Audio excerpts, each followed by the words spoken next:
Welcome back to this workshop about how to sell your cafe. This is the second video in a 4-part series.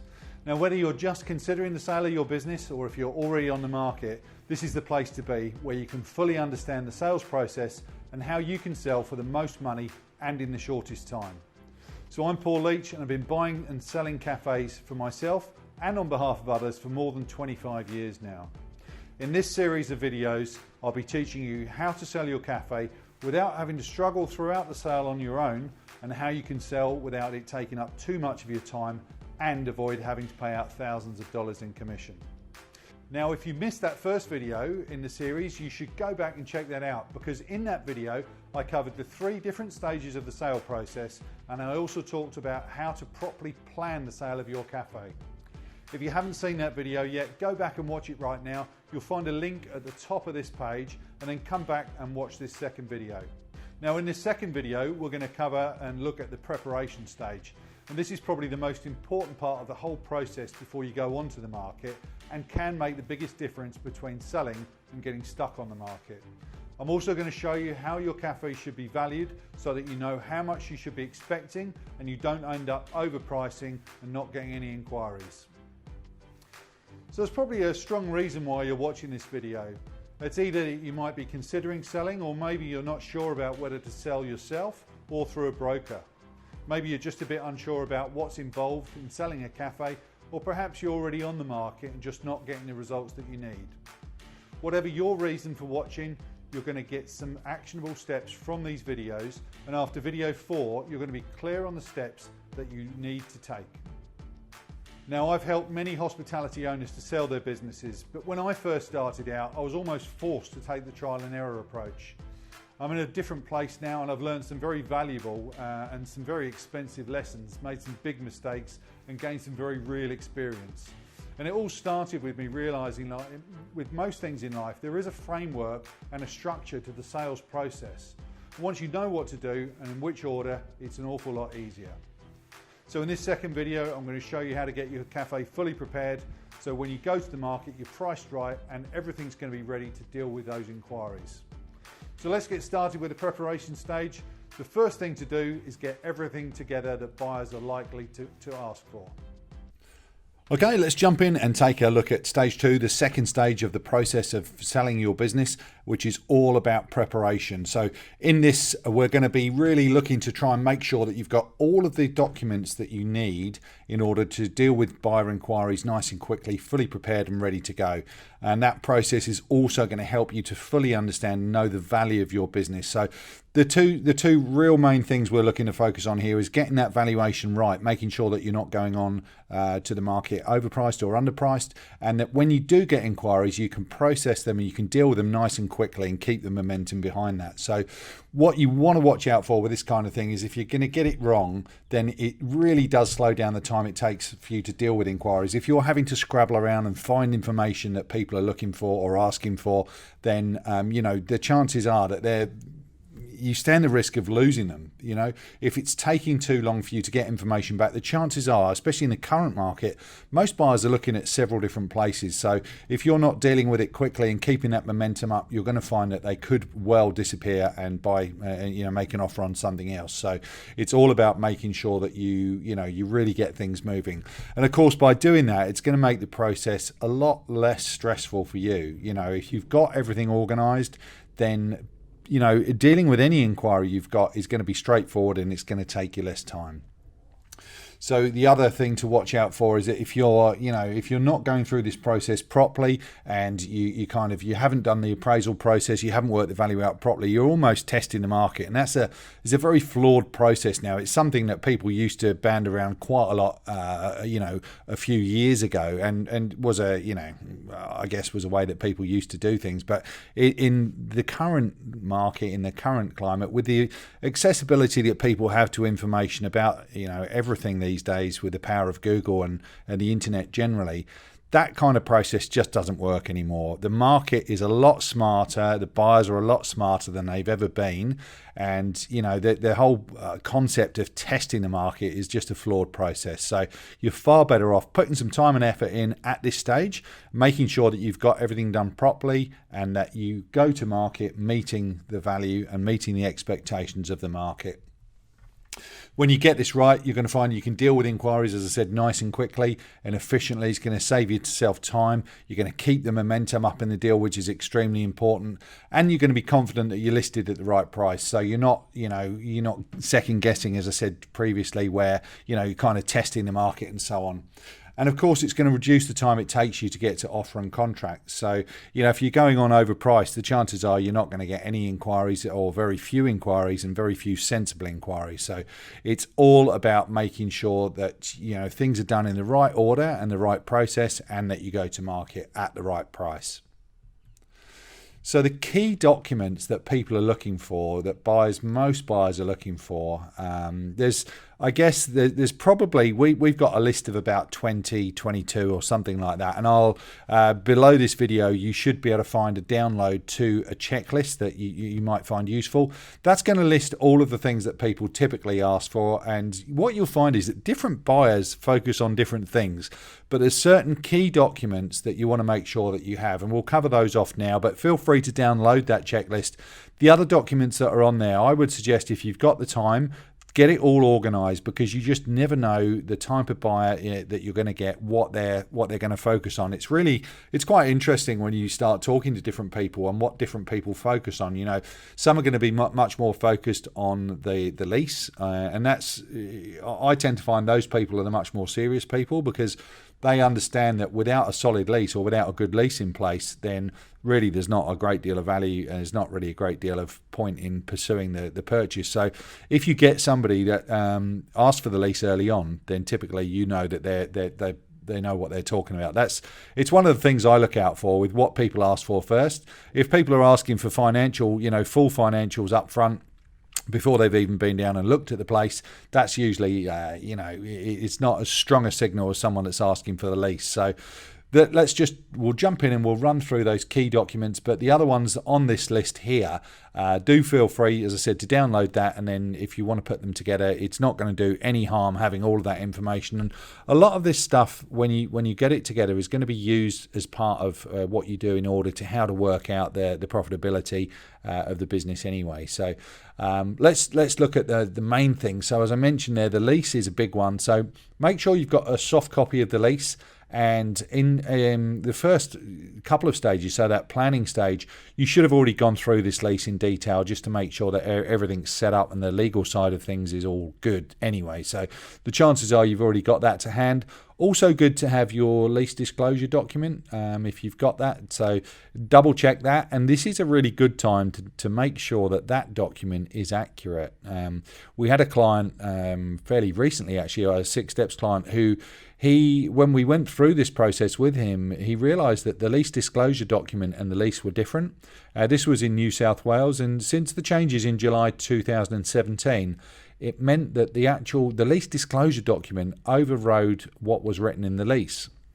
His lease disclosure document didn't contain some of the things that he was being charged for, and therefore he was able to get a rebate on that and a reduction in his rent. So a really good time. As I said, he should have covered that in the previous step in the planning stage when you look at this legal side of things. But make sure you've got that lease and lease disclosure document handy. It's going to be something, as I mentioned, that serious buyers are likely to ask for upfront and early on. So make sure that you're aware of the terms so you can answer the questions quickly and easily. And of course, that you're able to forward that on to those inquiries. The next thing you're going to want is an inventory. So the inventory covers all of the fixtures and fittings and the equipment that's included in the sale. And this also is going to be part of the contract of sale. So it's one of those things it's a bit of a pain to do, to be honest. It is quite involved, but there's a definite benefit to doing it. So later on, as I mentioned, it's going to go into the contract, so it's got to be done at some point anyway. But up front, it's really good to use this in the marketing and the advertising of the business, because it really, when you start listing things out like this, it really shows buyers the value of what they're getting. So the asset value is not necessarily listed on here, but when you see a list like this, as you can see on the left-hand side here, starting to be formed, you kind of can demonstrate the value that people are getting from buying your business. So all of that stuff, you don't need to go to the degree that we've gone on this one here. All you're going to need to do is basically list the item and the quantity and a brief description.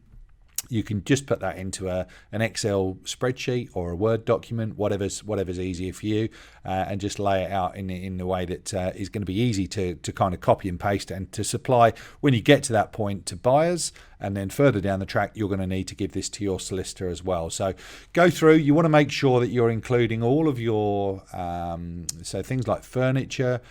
You can go down to the degree of crockery and cutlery and so on. You don't necessarily need to give exact quantities of knives and forks and that sort of thing. You don't need to get that granular into that much detail. But the more you can list on here, the better. As I said, from a sales point of view, it's easy for you to demonstrate to people then the value that they're getting. We put this into the business profile or the information memorandum when it goes out to qualified buyers, just to demonstrate, as I said, what they're getting as part of the deal, and then having it on hand later on to get the legal side going. So that's the inventory. That's one of the more important documents as well. Next, you want to look at the financial side of things. So get your P&Ls first. Make sure that, as in stage one, when we talked about planning, you've got all of that bookkeeping up to date, and you know your numbers inside out, because you're going to get questioned on these considerably by serious buyers at least. So make sure you've got all of that done, and then run off some reports. So a P&L for last year and for the last quarter. Hopefully the business is tracking well and is showing improvement year on year. So if you want to run comparison reports with last year and the previous years, then do that as well, just to show, if you can, an upward trend in the business, to show people that the business hasn't topped out, that it's still growing year on year. That's always a good positive thing to demonstrate. So get all of those figures produced in a way that it's going to be easy for you to pass on to buyers as well. The end of year accounts are an important thing to have ready as well. So depending on the time of year that you go on the market, make sure that you've got the most recent financial year figures all up to date and everything ready to present to buyers when they get to that point. So just on that, I would say that we don't give out this information too early on. So we'll give people weekly averages of figures, and we'll talk about the details of the financial side of things. But I wouldn't be giving this information out certainly until you've had a face-to-face meeting with them. So put this behind that first inspection or that meeting, and we'll talk about that in more detail in the next stage when we get to talking about the selling stage and negotiating and so on. But this financial information, be a little bit guarded with giving it out too early on. You want to get the people emotionally engaged and involved with the business before you give this out. So we'll typically say to people, look, all of that information is available for you. There's no problem at all with that. What we'll do first, we'll just organise an inspection. We can come down and sit and talk to the owner and make sure that the business has the right feel for you. And if you're interested at that point, then we'll get all of this financial information. So you want them to take a couple of steps, jump through a couple of hoops before you give away too much too early. Otherwise, you miss the opportunity of actually engaging with them and getting them emotionally involved in the sale process. So yeah, get all of this prepared, but just hold it back. Don't give it away too early. The other thing that we always get asked for, even with people that understand the cash side of the industry, everybody always asks for BAS statements. They're always going to ask for this. Now, if it's somebody that's not bought a hospitality business before and they're not aware of this, then that's something we're going to need to talk about later on in relation to how you get those people across the cash side of things. This, with the financials, again, is something that you want to make sure you're not giving out this kind of information too early on. With the way the ATO are looking at things now, you need to be very careful about who you're telling about what you do. If you're operating with a cash element, then just be cautious about giving out too much information too early on. Put this behind that inspection and potentially even behind the even before they've made a decent offer. Like I would suggest, excuse me, having a bit of trouble talking this morning. I would suggest to people that you basically put forward that any information they want to verify the figures that you've given them is available, but it's all going to be done in a certain way. You need to keep control of the process all the way through. Don't give out this information too soon, and put it behind due diligence. And what I mean by that is that they go into due diligence once they've put forward a sensible offer that you're happy to accept. So at that point, the due diligence process is all about you proving the numbers that you've told them, either through the adverts or the conversations or the business profile you've prepared or anything like that. So don't rush into giving out this information, but do make sure you've got it prepared, because you will get asked for it at some point, especially if it's, as I said, a first-time buyer that's not bought something in the hospitality trade. Those people are going to rely much more heavily on advice from their solicitors, accountants and coaches and so on, and those people will always ask for BAS statements. So again, another good thing to have to hand. So if there is a cash side to the business, then you want to have a system in place for due diligence. We typically use a spreadsheet, so something like this that shows all of the income and all of the outgoings, so cash included, everything. Is a true reflection of what the business is actually doing. So if you don't have something like this in place, I'd suggest it's a good idea to get something going. If you have this, or you have a book or whatever system you use, that's great. No problem with that at all. But remember that the challenge you're going to get, or what people are going to push back on, is that with a spreadsheet or with a book, you can put any numbers you want in there. So how do people know that they can rely on that? So think about how you can use whatever system you've got, or this kind of system, to use during due diligence to demonstrate everything coming in, everything going out, and the true profit of the business. So that might mean, if we look up here, for example, on this day here, the takings here we've declared at 1,466. My suggestion would be that you've either got a point of sale record or a Z report that matches this. And when it comes down to the expenses, you've got the receipts and you've got all of this to hand. And then down here, when you've got wage costs and everything, you've got rosters and records of pay, all that match this. Then what we'll do during due diligence is say to people, look, okay, well, here's the true figures. Pick a day, pick a week, pick any time frame you want, and let's go through it. What we're doing in that process is we're saying to them, look, this spreadsheet, these figures, everything we've entered here is accurate, and you can rely on it. And that way you've got a system, you've got a process that you can use to demonstrate the full income and the full expense, the full profit of the business, including any cash element that you've got. Obviously, in an ideal world, the cash side of things will be minimized or non-existent in a very ideal world. But you know, I'm quite realistic about it. Most people that we work with, there is a cash side of things. So if you want to try and get value for that when you're selling, you've got to be able to demonstrate it. And as I mentioned before, just be careful about opening up this kind of information to people too early on. It's a staged process, and something that you only want to do once you fully understand that those people are completely committed to the purchase and the sale process. So that when you go through that checklist, you collate all that information. We basically use either Dropbox or Google Drive just to put everything in a folder. And you might want to inside there as well put subfolders, so all your financial stuff in a folder under financial, supplier information in another one, and so on. The reason that you do this is basically when you get somebody that is qualified, you can then just send them a link via email to that Dropbox folder, and it's going to be easy for them, obviously, at that point then just to have access to all of that information in one go. So you're dealing with the inquiry nice and quickly, you're sending that information out, and you're obviously then in a position to follow up and chase them up for feedback once they've done that. So these two guys here, these boys, these were Nick and Jamie, so two clients that came through on a 6 steps program.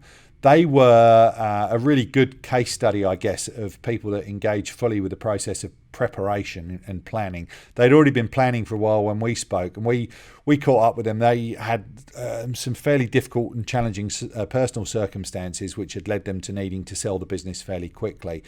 So they were as engaged in as anybody that we've worked with in getting the business listed as soon as possible. So when we went through and we explained to them they could list the business as soon as they could, they almost took it on as a challenge. I don't think many people we've worked with have turned it around as quickly as these guys. And we'd gone through everything, and they worked through the document checklist. We went through the appraisal with them and got everything done. And within 4 weeks of listing, they had an offer on the business that they accepted. They had a couple of offers prior to that. We managed to work with them and get one of the offers up to a level they were happy with, which was actually, I think it was about 95% of the asking price. So a pretty good result for them. And then the business sale actually settled about 6 weeks after that. So I think it's important to point out that this kind of result's not typical in the current market. It is a tougher sell, which puts even more importance on what we're talking about here and going into this and getting it all prepared and planned out completely properly before you go to market. But this is complete validation that if you get the preparation side of things done and taken care of, that when you get a serious inquiry like these guys did, they were really able to move through quickly, get all the information out to the buyer really quickly, and then because they'd done that, they were able to push for an offer quite quickly. That offer came through because of the preparation side, again, having all of that information ready to go on the legal side. They were able to instruct the solicitors quickly. They put some pressure on their solicitor. That 6 week period with the legals, actually, that's longer than we've seen typically. There was a couple of things in there with the lease which slowed this down, but that probably could have gone through in about 4 weeks as opposed to the 6. There was a bit of a delay on the landlord approval side of things that was caused by the buyer not being as proactive as they could have been, and I think maybe intentionally even slowing it down. But because the boys had everything ready to go, they sent everything through to their legal team, their solicitor, nice and quick, and there was it was a really good outcome for them as far as that's concerned. All right, let's talk a little bit now about something that most people are really interested in, and that's the valuation process. So how you're going to work out what your business is worth. It's really, really important, and probably more so than ever at the moment, that you get this part of the process right. So if you're going to market and you're expecting to get what you paid for it, or what you want for it without doing any preparation or planning, then it's going to be a tough experience for you. It does really come down to the fact that the market's continually shifting. So if you're going to base what you're asking on what you paid for 3, 4, 5 years ago, that's not going to be accurate. The market will have moved one way or the other. Even the time of recording this, even 6 months ago, the market was different to how it is now, and it changes a little bit as well with seasonality. So you've really got to base it on much more accurate data and market information rather than just what you want or what you paid for it. So, I mean, hopefully, if you bought at the right price, then you're going to be looking to sell for more than you paid for it. But, chances are if you bought 5 or 6 years ago when the market was fairly buoyant, then you might need to do a little bit of work to get your asking price back up to where you want it to be, around what you paid for it or above what you paid for it. So that's not a particularly good way to base your valuation, and we're going to talk through what a more sensible way of appraising your business looks like. So basing the asking price on what you need or what you want, that can actually work. You just need to go through the planning and the preparation side of things properly and really understand the current market and what you need to do. So in an ideal world with an exit plan, you'd work out what you need to sell for, and you'd work out what the current value is, and then you'd close that gap by working on a plan and putting processes in place to get that price where you need it to be. If you're going to go on the market, if you get the valuation wrong, it's really going to hurt you in 2 ways. So firstly, you could be undervaluing the business, and I've seen this quite a lot when we've spoken to people. instances where you might walk away with 20 or 30 grand less than you deserve, which is, that, as you know, with the margins the way they are and the industry the way it is, you've got to do a lot of work to earn 20 or 30 grand. So, and it could potentially be more. So really putting some time and effort and thought behind this process is going to help you to make sure that you're not walking away with less than you deserve for all the hard work that you've put in. And of course, on the other side of that, it means if you're going onto the market overpriced in a market, the market currently at the time of recording this, there's a lot of opportunity out there for buyers. There's a lot of businesses on the market. So if you're going on overpriced at the moment, the chances are people are just going to scroll past your advert. They're going to look at something else. You're not going to get the opportunity to start a conversation with people because you're not getting the inquiries. Without inquiries, without conversations, it's going to be very difficult for you to sell the business. So it's crucial that you're not going on overpriced. There is a very fine line between making sure that you get on at the right price to generate inquiries and for people to, actually want to engage and talk to you about the business. And more importantly, that you're making sure that you're not underselling or undervaluing yourself. So the process that we use looks at around 8 to 10 different factors. All of these things will affect the value of your cafe, restaurant, or hospitality business. We'll look at all the information that's gathered during the preparation stage. So as I said, going through that process is going to make you familiar with all of the numbers, which is going to help you in this part of the process, but it's also going to help you to answer questions when you get question from buyers about the financial side and the legal side and everything. So that whole process of planning and preparing actually sets you up for the sale process as well. We'll also, of course, look at recent sales of businesses of a similar nature in a similar location as well, just to determine where the current value might sit in relation to the market. Now, if you've got a difference between where the market sees the value in your business and what you're looking to achieve or what you need to sell for, then really what you want to be doing, instead of just listing and hoping for the best, you want to work on a plan to increase the value of the business. And there's a few things you can do to do that, such as reducing your overheads, trying to drive the top line, increase the profit, because you can actually sell off the current figures, even if the last year's figures are not favourable in relation to getting that asking price where you want it. If you make some changes now and you actually increase the profitability of the business, then we would be suggesting that you sell off the current profitability with those changes being made. And that's a really positive message that you can give to buyers when you get to that point as well, that when you came into the sale process, you realised there was room for improvement on a few things. You've made a few changes, and this is where the profit sits on a weekly basis, monthly basis, and annual basis now. So definitely, rather than trying to test the market or try your luck, which doesn't work these days, and especially in the current market, make sure that you're putting some planning in the background to get that asking price up where you need it to be, so that when you do get inquiries, you can fully justify that and take that person from offer, or even initial interest, right through to offer and then through to a settlement. So generating interest is not actually that difficult. You run some adverts, you have a few conversations, you can get interest, but the real work comes once that person's made the offer and you've accepted that offer. That's really where the work begins. And taking that person from that stage through to a settlement is going to rely heavily on the due diligence process and the information you give them. So if there's anything here that doesn't stack up, if that value's not there, the chances are that you're not going to get them through to a settlement. So you're just going to be wasting your own time, potentially, if you don't do this part correctly. So do be realistic about it. And as I said, if you need more than the current value comes out at, then don't be disheartened. It's just a process of working on a plan to try and improve that. So let's look at the 8 or 10 different things that we focus on. And these are all things that are going to affect the value of your business, whether it's a cafe, restaurant, takeaway or bar, any hospitality business. It's the same principles applied. And all of these things will be a factor in that. So one of the biggest ones, and these are not in any particular order, by the way, there's just I've just put them there. One of the bigger things, though, is the income that's produced for the owner.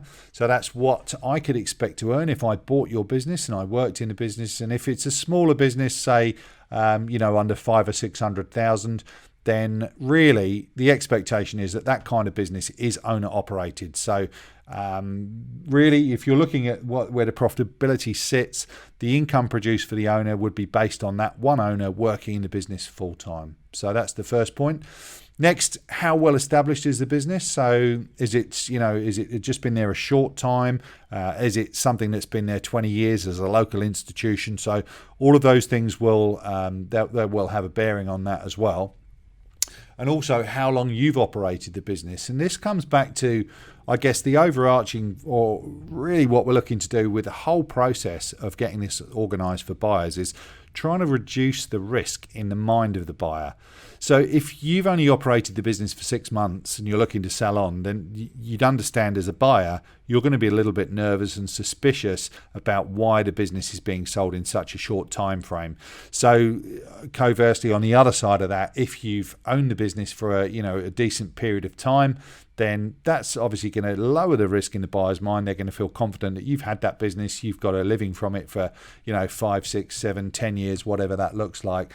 So that's going to help to reduce the risk. So if there is a valid reason for selling within a short time frame, make sure that you're able to put that across to buyers, clearly and concisely, because that will be something that does affect how people perceive the risk in the purchase.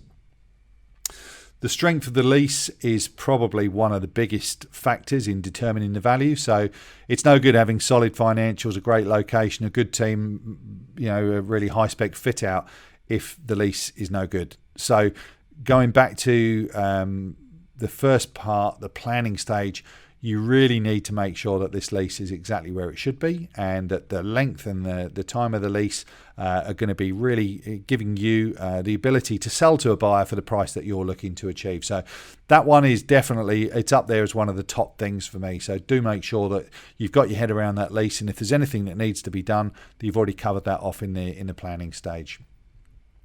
Next up, the location and the level of competition. So if you're in an area where there's a high level of competition, location's such a funny thing with buyers. It is completely subjective, but some people, a lot of people, and probably more buyers will see a saturation of cafes or restaurants, similar businesses in one area as a negative.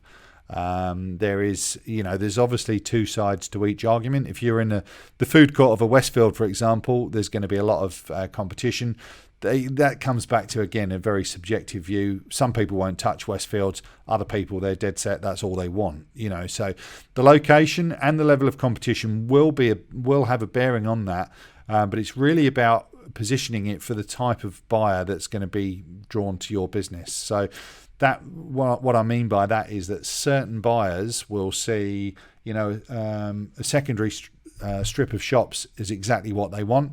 Others will be looking for something, maybe on a main street or with a high foot traffic or a shopping centre. Everyone's got different ideas, so it will affect it, and the level of competition will affect the sale, but it's not something that's going to make a massive difference in the overall. Certainly nothing in comparison with the profit and the lease and so on. The future growth potential. Now, potential is a word that gets thrown around quite a lot. It's one of those things that you look at it from your side of things. Then the potential is a very strong selling point. It's a really good way to really, I guess, draw people in. The buyer side of things will be that they're very reluctant to pay for potential. So my suggestion around potential is that really, if you've got anything there that, for example, catering might be an opportunity, at least instead of talking about it, just start doing it. Even if it's on a small scale, it's far better to show people the potential rather than to tell them about it. If you started bringing in even a couple of $100 here and there on catering and you've only just launched it, that's much easier to sell than it is just telling people that there's potential to do it if you want to. You actually do that work. It's not going to be a great deal of work for you, but any potential that you can see in the business, actually try and execute some of it during the sale process or before you go to market. Much easier for you to get revenue or increased value from the business, i.e. people paying more for the business, if you've actually started it already. So the growth potential will be a factor, definitely. The level of fit out, decor and equipment. Now this does work in driving the value up, but not as much as people think it does. In businesses of anywhere up to sort of 500,000 or 600,000, and even sometimes above that, the actual fit out, decor and the asset value doesn't really come into play that much. What it does do is it will help you to sell the business if the business presents well. So if you've got a good fit out, if it looks nice, everything's decorated, the equipment looks good and in good working order, it's going to benefit you in two ways. So firstly, with the way that we're looking at the value is going to be based on a multiple of the net profit that you can demonstrate. So that multiple typically in the hospitality industry is anywhere from 1 to 3 times net profit in a normal market, if you like. There's obviously exceptions to that. There's businesses changing hands at the moment for multiples less than 1, and we've achieved sales for over 3. So it just depends. That multiple is going to be increased or decreased by all of the points that we're covering on this slide here at the moment. So the level of fit out and the decor and the equipment and so on is, if it's in really good order, is going to help you to push your multiple closer to that 3. And if it's the other way, obviously, then it's going to slide it down the scale closer to the 1. So all of these things combined will determine where you sit on that scale of 1 to 3 times net profit. The fit out, although it's not, a lot of people do think that you work out the profit and then you add the value of the equipment on top. It doesn't work like that. Again, with equipment, if you've got equipment on lease or there's money owed on that, then that really needs to be looked at before you go in and before you get it listed. And you need to work out exactly what you're going to do with that, because looking from the buyer's point of view, and if you're the buyer, and this is the best way to look at any of this process, is to put yourself in the buyer's position. The profit that you're selling the business on is being generated by that equipment. So if you're looking at the coffee equipment, for example, the income that's coming into the business, the profit that's being generated by the coffee sales is because of the equipment. So you can't very well sell the profit of the business and then expect people to pay for the equipment on top. You basically are going to build all of that in, and it's going to be purely coming back to really that profit and the income that you can demonstrate for the owner operator. The other thing that has a massive impact on the sale price, as I mentioned earlier, is the current market. So the current market, it's, chances are, if you've been in the industry for a while, you would have seen a lot of peaks and troughs. And if you bought the business or started a business 5 or 6 years ago to the time that recording this, then there's a big difference in what the strength, the buoyancy of the market, and in the economy in general, and the general feeling, the confidence with people. So you need to really factor in what the current market's doing. Now, if you're selling on your own, there's several ways you can do this. I would suggest that you talk to a broker that specialises in what you do, so the hospitality industry, or has sold businesses recently in the hospitality industry, just to get an idea of where that current multiple sits. So as I mentioned, that's going to range between 1 and 3. At the moment, I mean, it will vary city to city and location to where you are. So if we look at the difference at the moment between the Sydney market and, say, the regional market, there's a huge difference. The regional towns with drought situations and problems and real economic struggles at the moment, there's no way the multiple is anywhere near what it would be for a Sydney CBD cafe, for example. So there's going to be several things that affect that multiple based on the location and the current market. So have a chat with a broker that works, your industry, your area, and try and get a feel for what their recent sales and the multiples are at the moment. Just as a ballpark figure at the moment, typically across the board, if we looked across Australia, then the multiple is closer to 2 than it is to 3 at this time. There's a lot of businesses on the market, and that does drag it down a little bit. And there's a lot of people selling, for way less than they should be. So that's dragging the price down as well. So do make sure that you get a good feel for that, and make sure that you understand where the current market is, and go through all of these points carefully and make sure that you're not, as I mentioned before, overpricing the business or trying to set your expectations where the market's going to see it as well. So this guy here, this is Rob from JARDINES, and when I first came into contact with Rob, he'd been trying to sell his business for some time. He's based in Wagga. He'd been struggling. He'd been on the market for a while. He'd spoken to a couple of brokers and just didn't get the right feel about where they saw the value of the business. He felt undervalued the business, and he'd basically listed on his own. And he came to me because he was basically having a bit of a struggle, and he was struggling to deal with inquiries, didn't quite know what to do, and he was I think second guessing himself about the price he'd put on the business as well. He had actually, when we looked at it, we went through the appraisal process and we took into account his location, where, Wagga, again, very different to Sydney or Brisbane, Melbourne CBD, that kind of thing. So the standard multiple, or the rule of thumb that a lot of people go by, doesn't always come in. And Rob had actually overpriced slightly. So he'd gone probably too far the other way from where the brokers that had appraised his business had positioned the price or the value, and he from that was just not getting enough inquiries, or no sensible inquiries anyway.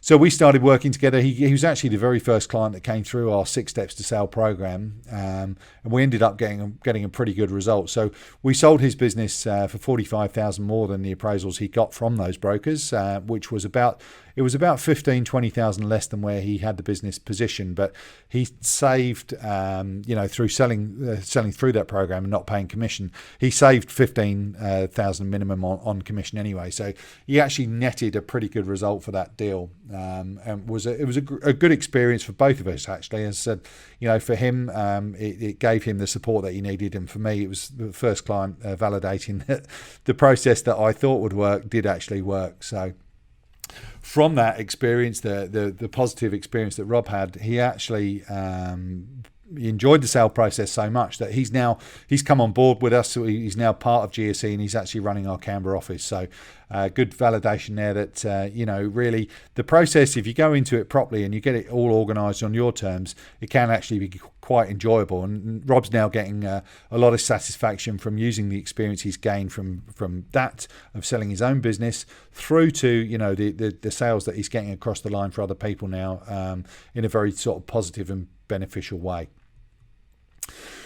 So hopefully that's given you a bit of an idea about the valuation and the appraisal process. There's obviously a lot more to it than that, and do feel free below the video in the comment section, if you've got any questions or any feedback, feel free to put that in there. I'm always happy to help people out with this. It's not an exact science, but it is something you want to try and work through as I guess as carefully as you can, just to make sure that you're positioned right. So really, you want to think about the preparation stage and what we've talked about here with the document side of things as well, in the way that you currently run your business. So think about going into a lunch service where you haven't got enough prep. And I think we've probably all had days like that where I know I certainly have had a couple, one Mother's Day in particular that I talk about quite a lot, where, I didn't have enough staff, I didn't have enough prep, and we got absolutely smashed because we weren't prepared properly. And it was, I think by the end of the day, we pretty much everybody,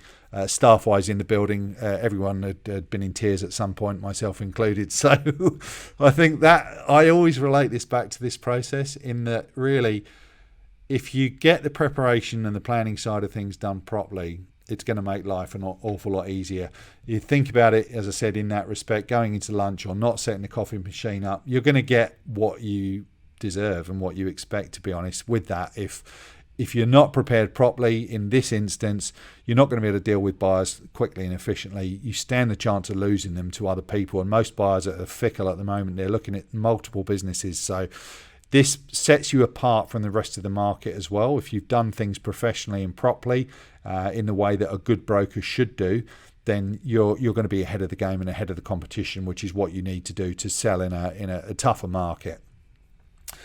Going back to that valuation, I know it's sounding a bit like a stuck record, but it is crucial you get it right. If you don't, it's going to cost you time, and effectively it's going to cost you money as well. Typically, those businesses that have sat on the market for a long time are the ones that will drop $10,000, $15,000, $20,000 off the price just through frustration of the person selling. So getting it right is really going to help you to feel confident with the sale process as well. You're going to know you're walking away with the right amount and the right amount for the next stage of your life. So I think having that confidence that you are positioned correctly, it also helps you to stay strong throughout the process and stay in control of the process. So do focus on this section. Go back and watch it again if you need to, but please make sure before you list for sale, just stand out from the crowd. Don't do what everyone else is doing, and make sure that you're setting up for success and you're getting everything done as you should do. Okay, so we've covered a huge amount of ground in this video. So just take a deep breath and just remember, you don't need to do all of it at once. You don't need to know everything right now. And at this stage, it's going to get, after the next couple of videos, a lot clearer. So this video is about getting your cafe fully prepared for sale and how it's possible to stand out in a crowded market and stand the best chance of getting your business sold for the right price and at the right time. So a lot of people have been asking whether this needs to be done if they're going to be selling through a broker. The reality is that whether you're selling yourself or through a broker, a lot of what we've already covered and what we've talked about is still going to need to be done. So that myth that there is that, you know, if you sell through a broker, you're not going to have to do much, it just doesn't exist. You need to do this. At some point you're going to get asked for this information and have to supply all the things that we've talked about already. So it definitely still needs to be done regardless of whether you sell yourself or through a broker. So now I really want to hear from you. What action are you going to take to get started? If you scroll down below this video, you'll find there's a comments section. So let me know in the comments, and please let me know if you've got any questions about the preparation stage. And of course, if you found value in this video, I'd be very grateful if you share it with anybody you know who might also be interested. Now, I'd really like to tell you about the next video that I've got for you, and that's all about the selling stage.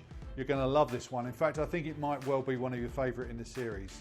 I'm going to walk you through how to write the ads that generate inquiries, how to get rid of the tire kickers early on, and how to make sure that you're in control of the entire process. So it's going to be a very informative video, and I really think you're going to enjoy that one.